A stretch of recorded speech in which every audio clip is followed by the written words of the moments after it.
Bismillahirrahmanirrahim. Assalamualaikum warahmatullahi wabarakatuh. Salam soli, khairu jalisin biz zamani kitabun. Anak-anak soli dan solihah, sebelum kita belajar ya, kita akan baca doa bersama ya. Doa mau belajar. Bismillahirrahmanirrahim. Robbi zidni ilman warzuqni fahman. Nah, baik anak-anak, sekarang kita akan membahas tentang sikap toleran ya. Pekan lalu kita sudah membahas tentang contoh sikap toleransi. Nah, tujuan pembelajaran yaitu memahami sikap toleran terhadap sesama.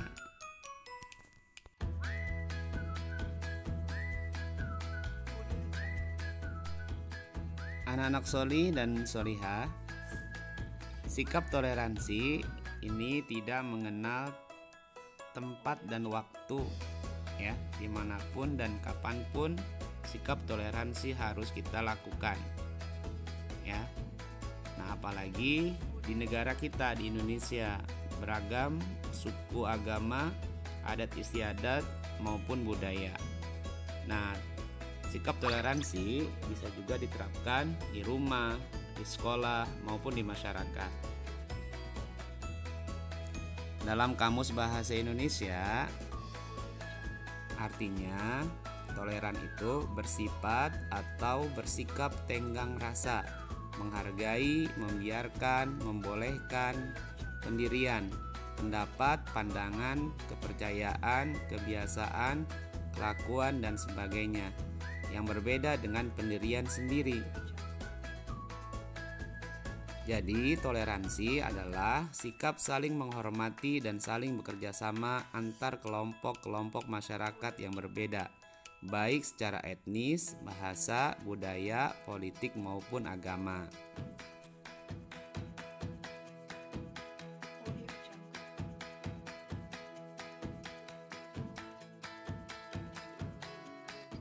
Nah, kata kuncinya ada 3. Yang pertama, saling menghormati atau menghargai. Yang kedua, pendirian atau pendapat orang lain. Yang ketiga, berbeda dengan pendirian atau pendapat kita.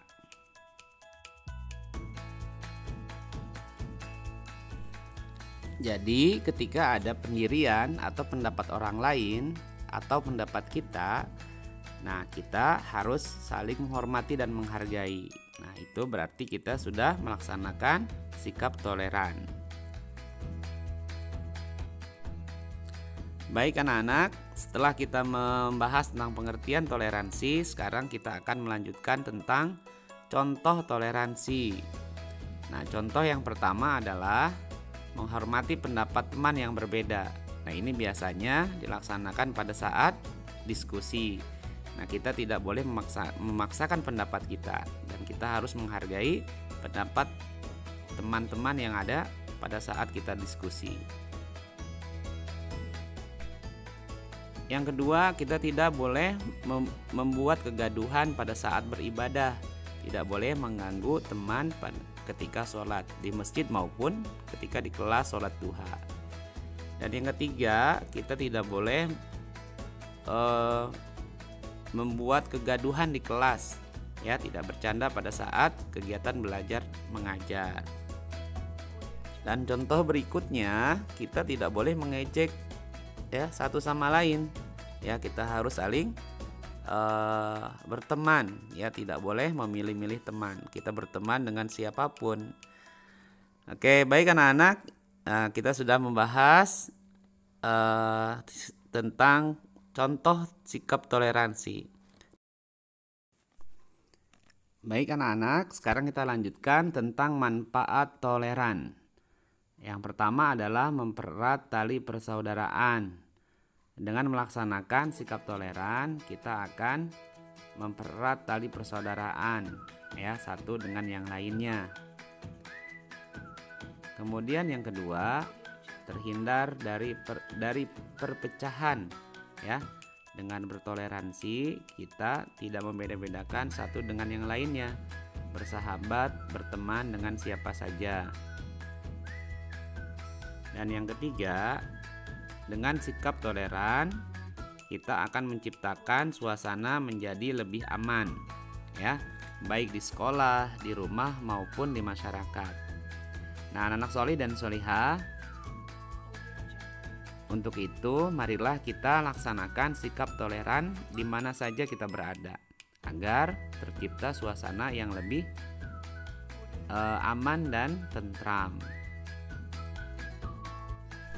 Alhamdulillah, anak-anak solih dan solihah, kita sudah membahas tentang pengertian toleransi dan contohnya ya. Begitu juga dengan manfaat bersikap toleransi. Anak-anak solih dan solihah, masih banyak lagi contoh sikap toleransi di sekolah. Nanti kalian akan diberikan tugas, yaitu mencari 5 contoh toleransi di sekolah. Kalian tulis kembali di buku tulis, kemudian kalian serahkan ke guru kalian masing-masing. Oke? Tetap semangat dan sehat semua. Assalamualaikum warahmatullahi wabarakatuh.